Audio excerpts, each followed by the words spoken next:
Welcome on board Lee Rig, a 1985 CS30 sloop-rigged monohull sailboat.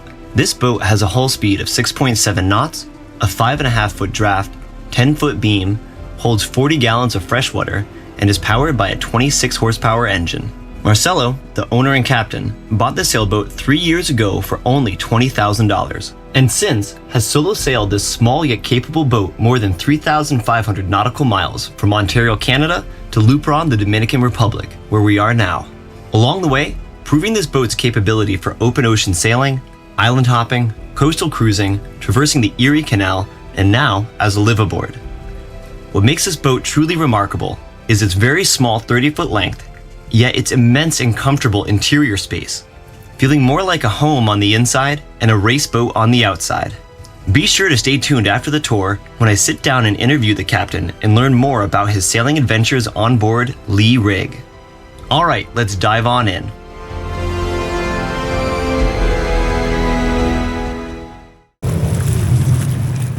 Permission to come aboard, Captain! Look at this beauty though. And I love the pineapple, it's perfect. Oh yeah. As always, we're gonna start with the very frontmost thing, the anchor. On this boat, we've got a 35-pound Mantis. Honestly, one of the bigger anchors I've seen in proportion to a boat, but as my mentor told me, you wanna get the biggest anchor possible for your boat. Bowsprit feels nice and secure. I like how they added this piece right here that comes up off the flange. I can't tell, it doesn't look like that's aftermarket. That looks like that might actually have been original to it, but really cool to see the bow roller, which has so much strength and stability to it, adding to the support up here. It'd be cool to see maybe a board or a little mini hammock right here so you could have a dolphin chaser. Coming back even a little bit more, we do see this anchor is a bit oversized for this boat. It doesn't quite go in all the way, and it does hit this metal roller furler here, but it does seem to be working, and this thing's metal, it's not plastic, which is very old school, but good that he's got that. The furling line then is gonna go all the way aft, all the way back to the cockpit, so we can run all those lines from back there. Something I really like about this boat is the tow rail. This tow rail right here is gonna make it so you could tie anything you want to anywhere along this entire rail. Moving into the anchor locker, open this up, and you might notice something missing right now. Where's the windlass? Well, Marcelo, the owner, and the captain likes to get exercise, so there is no windlass at all. It's purely hand over hand. Obviously it works for him. A 30-foot boat like this is gonna be really light, so you can actually get away with that.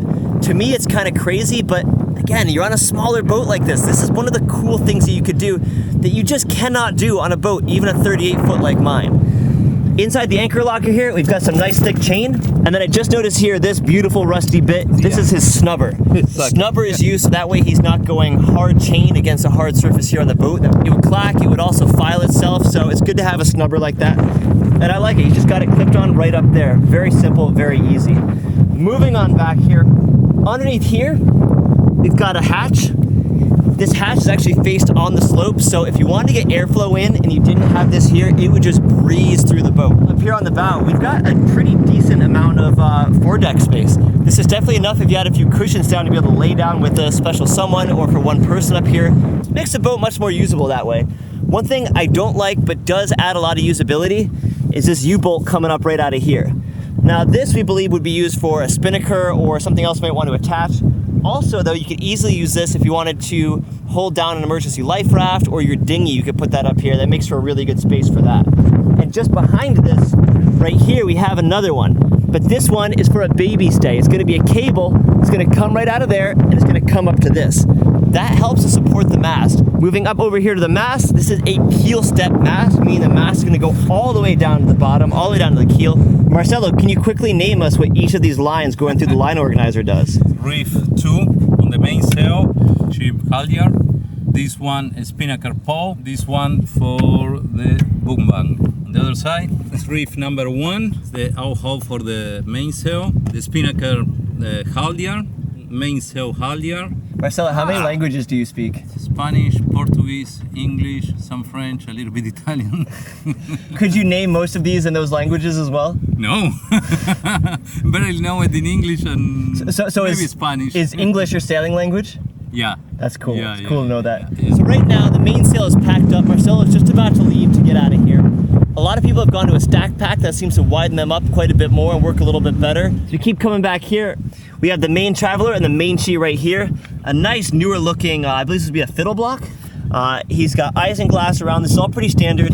Now something else to mention with all these lines that come back is they all go back to a clutch.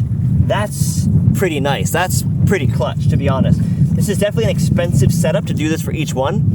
If you were trying to go cheaper, you would just have maybe a little cleat or a jam cleat for the lines. But this was nice. Whoever did this put the money in. He's got these handles right here, which going from the cockpit out to here is really nice to grab onto. So you can see here how the boom will actually scrape this thing and eventually could break it. So you see we've got some there. It's tough trying to squeeze all this into a 30-foot boat. I think it's being done excellently, but of course not everything's gonna fit perfectly.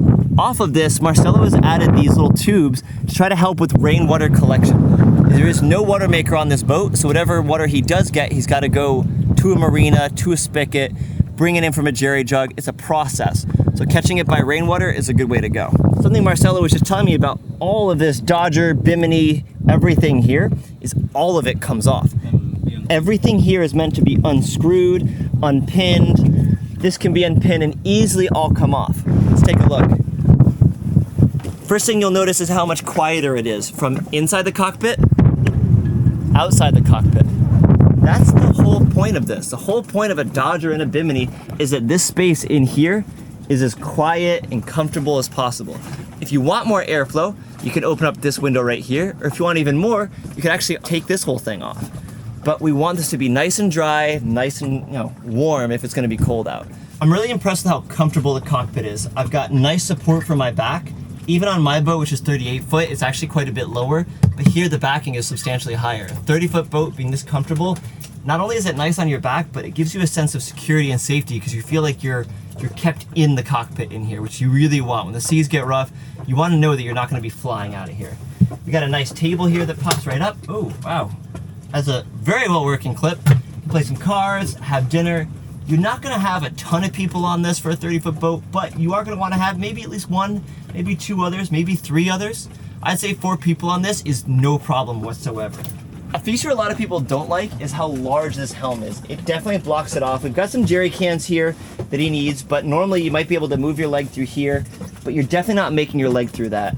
Like I said, a lot of people wouldn't like that. Marcelo, the captain, he says he likes it, but more so I think it's good about having a helm this large is better leverage.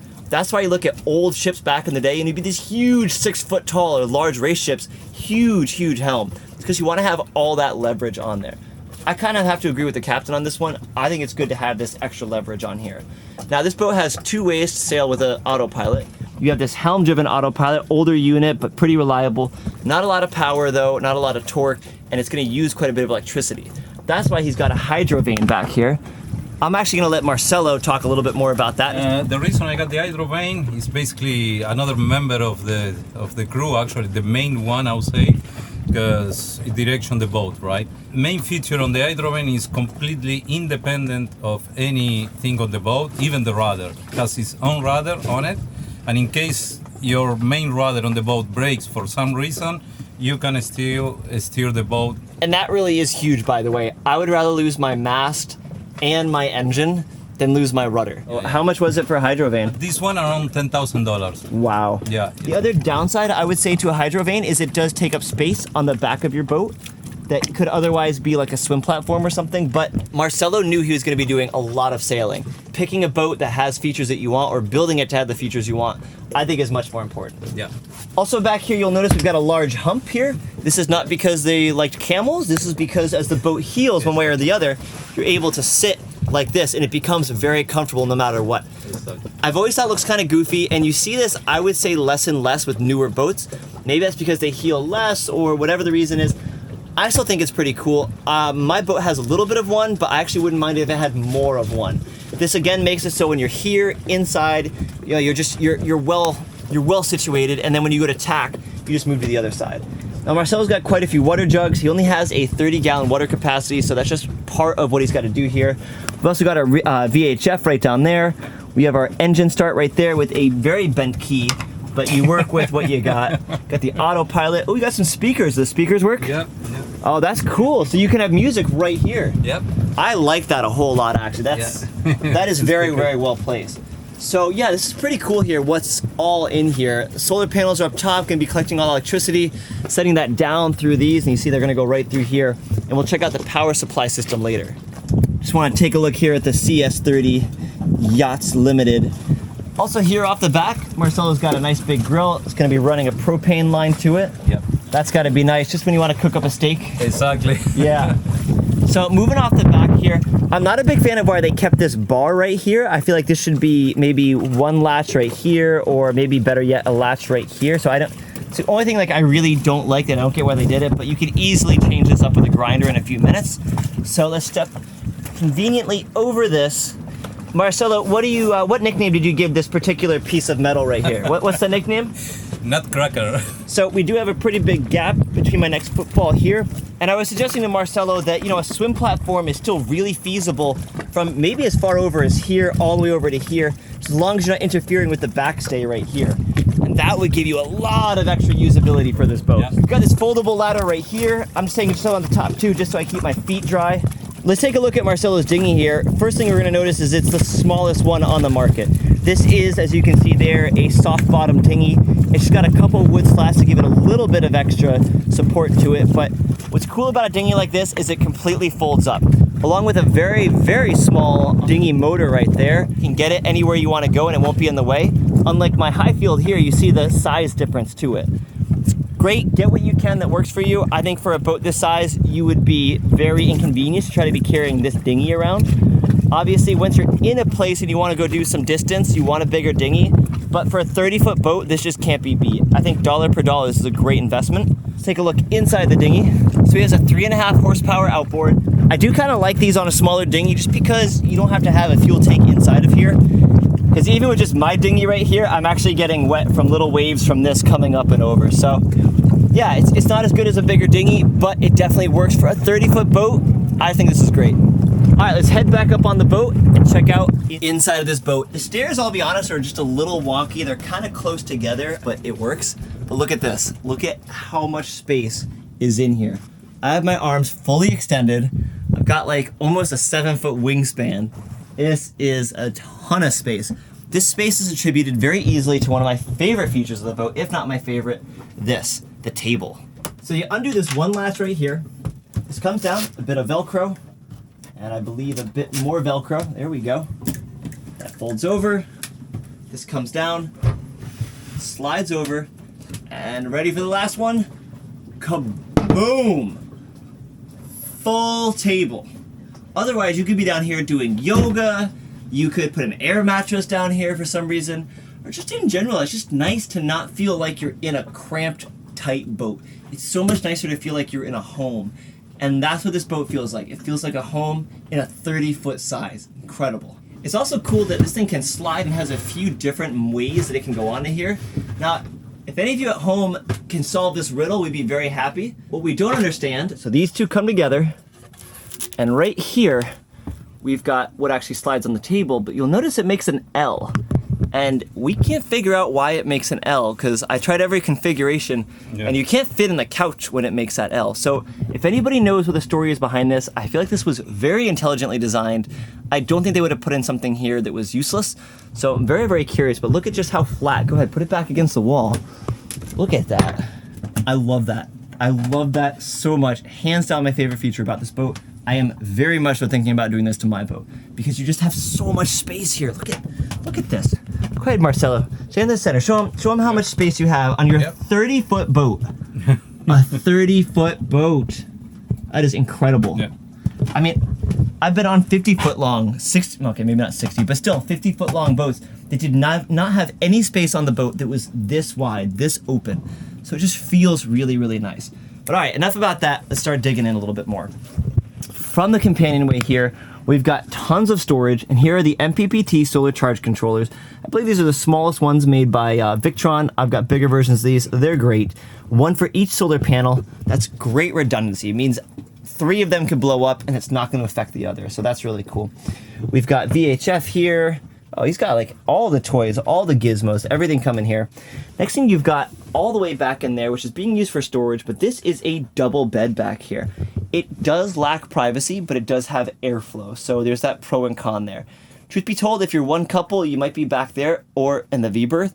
If you're two couples, maybe you'd put the guests here or you'd give the guests the V-berth. So it gives you some flexibility. But for Marcelo, he's using all of this back here for storage, and that is a ton of storage, an absolute ton of storage. I gotta say, it's a comfortable bed back here. Definitely, if you're gonna be going under here, it's a little bit tight, not too bad. If you're gonna be having your head right here, because you would go feet in, it's definitely more open. This, I would say, is kind of an inconvenient bed, because especially for whoever's back in here, they have to ask the person to get out to use the bathroom in the middle of the night, so not ideal. But it still gives you that option to have more people here or just use it as storage. I think having those options is huge. Also could be a reading nook or whatever else you want to do with it in here. You got a lot of storage up here against the sides. And I do like how it's just this nice smooth gel coat everywhere else on this. That's really, really nice. And also too, say you had somebody who was up at the helm, you know, on a night shift and you wanted to come down here and get a little bit of rest. This would be the most stable spot on the boat. Marcelo is nodding his head. This is where he sleeps. When you're sailing, when I'm on passage, I may sleep over there. Yeah. When he wants to actually get some good rest, he can stretch out and sleep up in the cockpit up there, which is great to have that option. But sometimes you just want to be a little more comfortable. This puts your body closer to the center of gravity of the boat as it's swaying back and forth, so you're much more comfortable. But if you did have somebody who was up there, you'll be able to open this and say, "Hey, do you need anything? Are you ready for watch change? Are you okay? You're good. Okay, I'm going back to bed. Bye, bye, bye." And then you go right back to bed. Moving our way back out of this. Oh, look at that, Marcelo. Go all the way to the doorway over there. That's just so incredible how much space. I cannot get over that. It's such a game changer. Pretty much every boat has a similar design to this, except for that table on almost all boats is stationary. I've seen a few boats where it does fold up, but even when it folds up, they usually put it in line with the mast there, and it's kind of a pain and it kind of looks ugly. That blends into the wall. I just can't get over the design of it. It's really wonderful. If anybody knows who the person is who designed that table in specific, please let me know. It's great. Here we have the nav station. This actually isn't too bad. I kind of like the way this thing's designed. We've got this little chair here, which will actually lock into place and then lock the other way. So you have, oh, there we go. So you have a couple options. That's interesting. Yep. I kind of like that, kind of don't. I think I'd rather be able to maybe move freely with it. Yep. But because it locks, you could also add maybe a backing to it. Right, sitting in it right now in one of the locked positions, I've kind of got mixed feelings about this. You definitely wouldn't want to be at this for too long. I feel like any sane person, if they're going to be on their laptop or anything like that, would probably be over here on the main table. Yep. It is still nice to have this. I just feel like this chair could have been done a little bit better. It's cool for the amount of space it saves, but I just feel like I'm going to break it or it's going to move out of position. I'm going to fall. So one of us is going to break. So I'm going to get on out of that. The next thing I want to show you guys is probably, well, it was Marcelo's favorite, and I don't blame him. Marcelo, will you please show us the engine? Now, look at this, folks. This box right here, that's where the engine is. This boat is definitely winning best engine access of the year. Look at this. Every angle of this engine you can get to. Every single angle. For maintenance, you want to check something, you want to see how it's doing.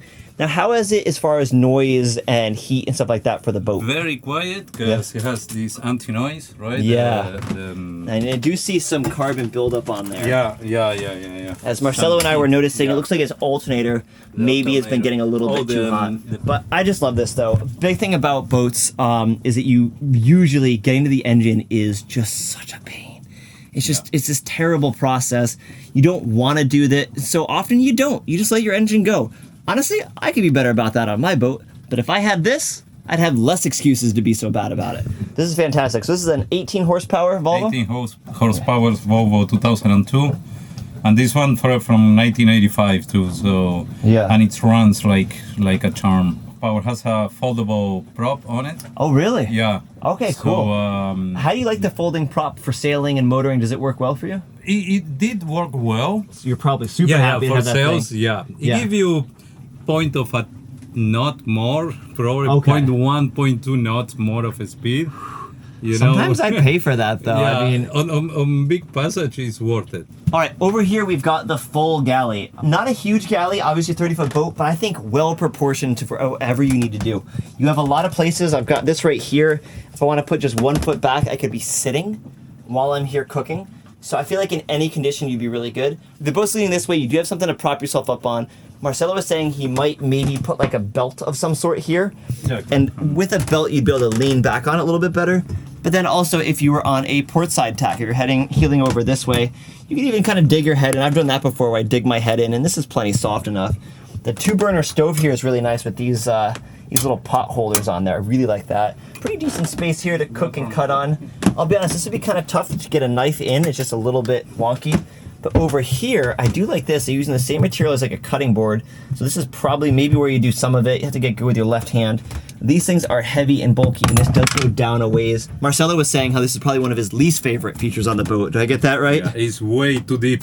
Yeah. It's way too Gotta have some long arms to get down there. And what's tough too is now you're also into this here. So not ideal, especially if this thing's, you know, putting up flames. Every boat's a compromise, gotta do what you can. Over here is interesting. We've got the powered water, and then here, I've never seen this, but this is the hand pump. Yep. So I think that's the thing. So is this seawater right here? Yeah, seawater. Oh, gotcha, okay. Well, I didn't get any in your saltfish. I know. He's got some saltfish, I didn't want to get any in it. Then in that case, I'm kind of curious. That pulls a surprising amount of water in. Yep. I really like that. Yeah. That is really great. I think if you don't have a water maker, I mean, even though I do, I still really kind of wish I had a saltwater sink here. It just would be so nice to always have that water, just to rinse the dishes, wash them, and then there's the fresh water. Now, all the fresh water on this boat is all potable, so he can drink all of it and cook with it, whatever he wants to do there. Got a little bit of space here for some spice racks. Again, this is pretty small. We're not trying to go big here. Oh, I like that. Yeah, that's... Under the sink. I like that. That's really nice. That's really nifty. Yeah. Some more space for some pots and pans. Where are the other... Are they up in here? Oh, that's not bad at all. And then we're going to have silverware, I believe. Yep. Oh, that's a tough one. Yep. There we go. Yeah. That is packed. Yeah, that is ready to go. But that's pretty cool. You've got some more storage back here. Again, this one looks really hard to get things out of. And you were saying this could be a refrigerator as well. It can be. Yeah. Small boat, they're packing a lot in. Yeah. I like how they made this kind of difficult, but then left all of this open. I like that. This just feels so livable. I feel so like, oh, easy to go. Marcelo, please show him one of the other coolest features about this. Show him the double bed. Yeah. And we should mention, this is where Marcelo normally sleeps, although he has this choice literally of 1, 2, or 3 beds that he could comfortably sleep in, not including if he was to put something here on the floor, but nobody's doing that. Check this out. This goes up right there by the piano hinge. He puts this in here, twists that pipe into that fitting, and then when this comes over, some of it's going to be there on that slat to support itself. The rest is going to be right here. Right there. We've got storage underneath there as well. So he puts one more right here, and check that out. He's got a whole double bed right inside of here. I love this. It's not in the way whatsoever. And then you also have some storage underneath there, I believe, as well, right? Look at that. Keep the sheets, pillows. I got some storage here for water. And then the water tank is right here as well. The water tank is this one. And more of the water tank. Yep. Yep. It's the same water tank. And then right here we've got the batteries, and this gives me a bit of anxiety looking at this, I'm not gonna lie. Me too. I feel like I could scare myself by looking back at photos of this, just how it all got in there, how does it get back out, what if? So what happened was is these are lead acid, but these MPPT solar charge controllers were set for lithium batteries. Lithium, I think, can charge to like 18 volts or something like that. Oh, is that right? Yeah, if I remember correctly, lithium can go way higher. Lead acid cannot. I think 14.4 is like as high as you want to set that stuff. Yeah, because otherwise they start to boil the liquid inside, right? Yeah, and I believe the boiled liquid produces hydrogen gas, which, by the way, that's bad. I believe that's what it produces. It doesn't produce anything good, that's for sure. Yeah. But you don't want it staying contained, because if it stays contained and you have a pocket of it and then it has a spark, you have a boom underneath you and you get to meet the ceiling at Mach 3. Totally agree with that. And, all right, cool. So we've got some storage here for food. Oh, how does this one go? This one goes straight down. Yeah. So we got more food here. Books and DVDs. You don't see those very often anymore. We got more food storage in here. There we go. This flips up as well, so you have a little bit of storage behind that, and then all of this is food storage, which is really good to have. Moving on forward, we've got the head. It is a little bit narrow right in here. I definitely have to duck or I'm gonna have a bad day. So being a little bit shorter, I am just barely 6 foot. So I would say if you are, what do we got here, like 5'9"? Yeah. If you're 5'9", this is the boat for you. Yeah. Coming in here is kind of cool. So this used to have a Jabsco head in here, but now it's got a composting toilet, and this is cool. What is this sprayer for? That's how we take showers. And I really like that. And I've seen that a few times before, and I've forgotten about that nifty little trick. If you're trying to conserve water and you need to get rinsed off from the salt or clean, that is the most efficient way to do it right there. You put your fresh water in, you pressurize it, and then you soap up, you do whatever. I love that. That is the way to make this boat work. That's how I take showers every day. Every day? I take showers every day with that thing. Now, the composting toilet's pretty interesting here. You've got sealing on it for this right here, and then as well sealing on it right there. You have this piece here that separates. If it's going to be liquid, it's going to be urine, it's going to go right in here. And if it's going to be solid, you use the trap door here, and it goes right down into there. And it's actually spring-loaded back, which is kind of funny. And you just throw some, is it peat moss? Peat moss and coconut coir. Yeah. Yeah. Now, this is kind of cool. Marcelo was saying this costed you, what, $1,300, you said? Yeah, around there. Yeah, I think it was around the. And I was going through, what's the price then of a conventional boat toilet like mine, a Jabsco head that requires a through hole? Actually, requires 2 through holes. Yeah. A smaller one for water in, and then a larger one for waste out. Piping that goes from the toilet out, up a bleed, down into your septic tank. You then have to have it go out from there to a splitter that could either go up for pump out or come back through. Then you have your macerator, and then it goes out through the ocean. I'm going to take a wild guess here and say that's got to be darn near $1,300. Not only that, you have 2 holes in your boat because of it. Exactly. This, however, has no holes in the boat. I don't know if I'm convinced on this yet. It is an intimidating looking toilet, so I'd have to try it first before I'm sure. So tomorrow morning I'm gonna have, like a pancake breakfast. I'm gonna call Marcelo and be like, all right, here we go. Let's do this now. So he put some baking powder right here, baking soda. Baking soda, yeah. Baking soda right here. This goes down into the pea jug right here, and then this gets emptied out. When you do your business here, you obviously open it to receive the load. And then when you're done, what does this little crank do right there? You crank for to mix the peat moss and the coconut coir with the solids. I take it you close the trap door. Close the trap door. So you close the trap door, and this is why they call it the trap door. Yeah, wow. Close that one, close here, and then you just do like that. A couple of turning on the lever. Yeah. To mix it up everything, and then it's air everything out and it dries everything out. So that's the idea, to have the solids dry as really possible. dry, as dry as possible. Now there is an air vent that goes from this, and it actually goes up and out to the anchor locker. Yeah. He told me about this, but I never smelt it. So I think that there is, and it's not like composting toilets are a new thing on boats. It's just the first time I've come across them in any of my boat tours. But I gotta say, I'm kind of convinced in a lot of ways. There is no smell at all. Yeah. Maybe a little bit of a smell after you have used it. But to be fair, there's definitely smell with a conventional toilet. Yeah. When you mix urine with the sodium chloride or the salt in the seawater, that makes ammonia with the salt makes some sort of like makes a smell. It also makes like a concrete. That's not great. Mm-hmm. It's the reason your toilet at home doesn't smell so much is that's fresh water that's on there. And some people do. They put fresh water on their into their hose or into the toilet. Oh, I see. But that's using up a lot of extra water. And in my opinion, if I'm going to be out to sea and dumping it, I'd rather put in the salt water, which will degrade everything much quicker. It's my own septic cleaning system, my own waste treatment. Yeah. So there is a lot of talk always about toilets on boats. We talk about it all day. I see that we've gone for 4 minutes on this, so let's move on here. I also want to comment that he has the toilet roll as high as I've ever seen somebody have it.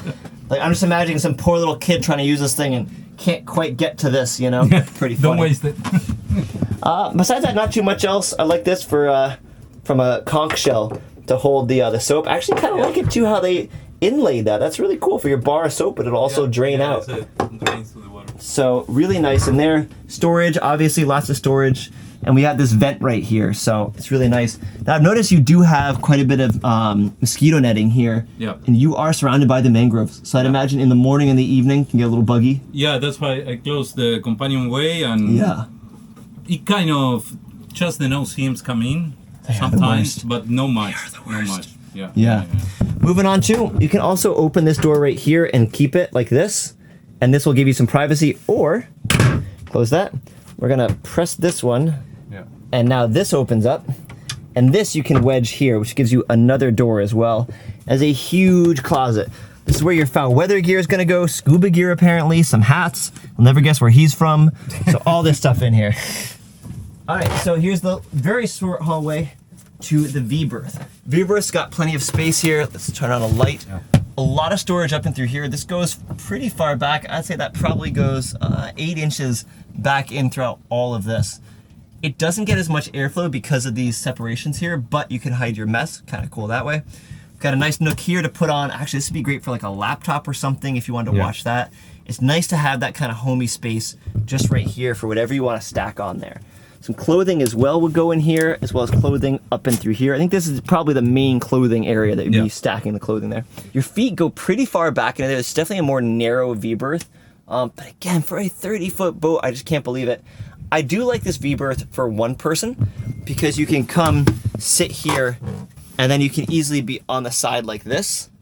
And then when you're ready, fold over. Which we're gonna talk with Marcelo now, do a bit of an interview, get his thoughts on why he's here, how he got here. I think touring the boat is great so you can see what it's like, how livable it is, its capabilities. Talking with the owner though, I think completes that picture. It gives you a sense of how it got here, what could be done more, and is this boat right for you because you could do what he's doing. Let's check that out. Yeah, we gotta drop the table. We can't not drop the table. You can use it as like only for one. Like usually I use like this. And remember, everything on a boat has two purposes, so these can also be sushi rolling mats. Exactly. Exactly. You're right. You're totally right. So, Marcelo, first off, let's start out with price. You bought this boat for an incredible $20,000. Yeah. And you keep saying yes, but it's a 30-foot boat, but I still feel like that's a heck of a deal. Was there anything else going on? Do you think it was the timing? Like, when did you buy this boat? Well, I bought it during COVID in 2021. Was this just before the rush then, when everybody got on it? Exactly. Okay. Before the rush, 2020, 2021, beginning of 21, right? In the middle of winter, I bought it. This boat and I will say, sir, and I will say that there was a huge rush, and we're kind of past it now for monohulls. Yeah. But where it was a seller's market for boats, like never before. Yeah. You could have sold a boat for like 3 times its worth at that time. Yeah. Catamarans are still very high on the market, but pretty great because. And the reason being because people want to do something during COVID, right? So this one for me was the option. Yeah. And I bought it exactly for that. I said, well, I want to go sailing. I can be isolated. Yeah. You know, nobody's gonna bother me if I'm on my boat in the middle of the lake.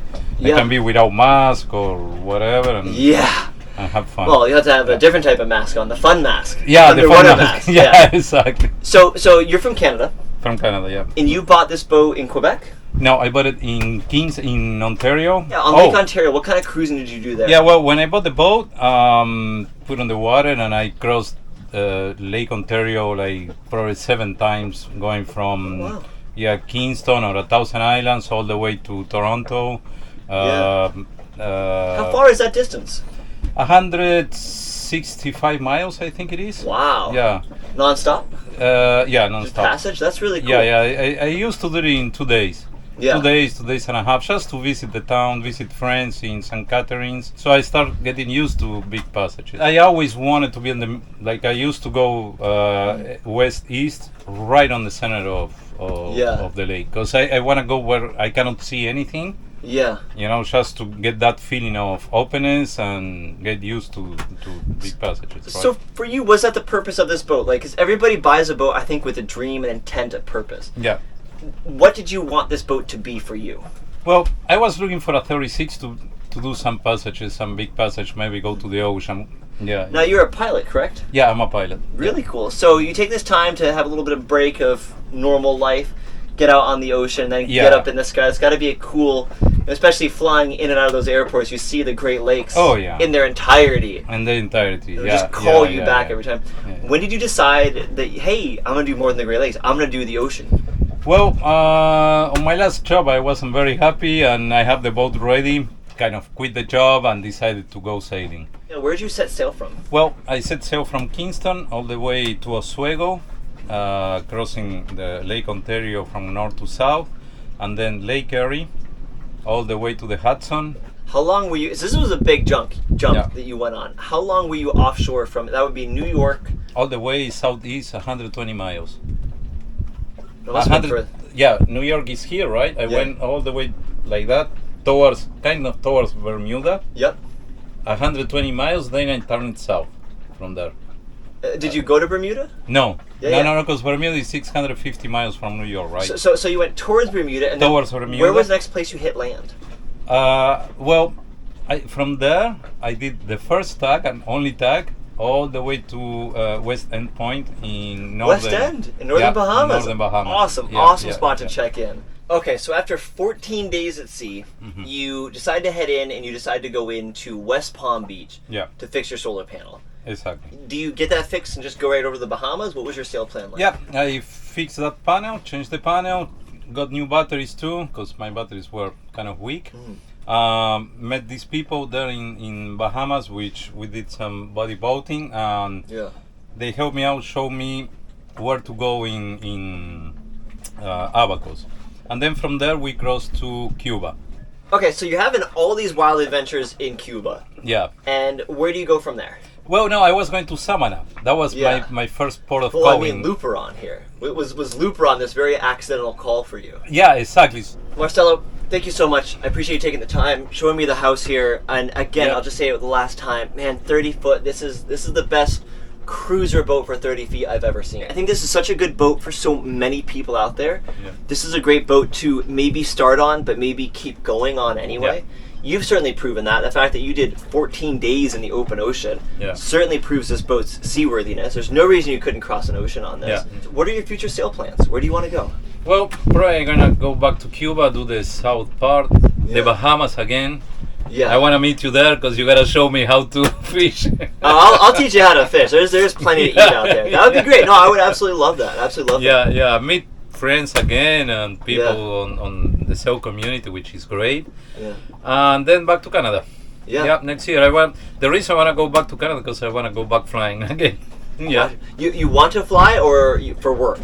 For work. Yeah. Okay. I miss that. Yeah. Oh, okay. Yeah, my idea was to be on this flight for another 2-3 years, but no. So you are. There's a term for this. There's a hanging up the anchor, or there's a term for this when a sailor doesn't want to be a sailor anymore. Well, no, I want to be a sailor, but I don't want to stop flying. Oh, I want to go back flying. Oh, again. And your certification probably expires if you don't fly so often. Well, already expired after a year.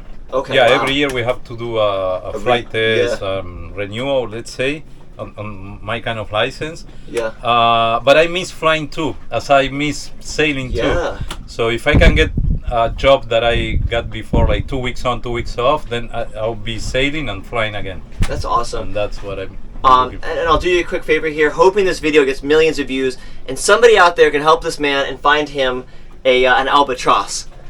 You know what I'm talking about? Yeah. So an albatross, I remember the movie Indiana Jones, he takes off in one, but it is a seaplane. I believe they started in World War II. Yeah. But it's a massive seaplane. Yeah, it's huge. And if I had all the money in the world, that's what I would get. Well, the idea would be to live on a boat, fly a plane on floats, right? Yeah. And from there go to an airport, fly a jet, come back, and live on your boat again. And albatross could do all that. You just go anywhere in the world you wanted. Anyway, this is great. Thank you so much again. I really appreciate it. Thank you so much. I appreciate your time. No, and I hope you guys learned something in this. Again, I think this is such a great compromise. I love touring all these different boats, from expensive catamarans to beautifully redone monohulls to then a cheaper boat like this that just serves all the purposes so well. This is my kind of boat. Yeah. So with that, I'll see you guys in the next adventure. Cheers. Thanks for joining me on this adventure. I hope you feel inspired to begin adventures of your own. Don't forget to like, comment, and subscribe. For an exclusive, in-depth look at this adventure lifestyle and to further support my channel, become a member of my Patreon crew. Link in the description. I'll see you on the next adventure.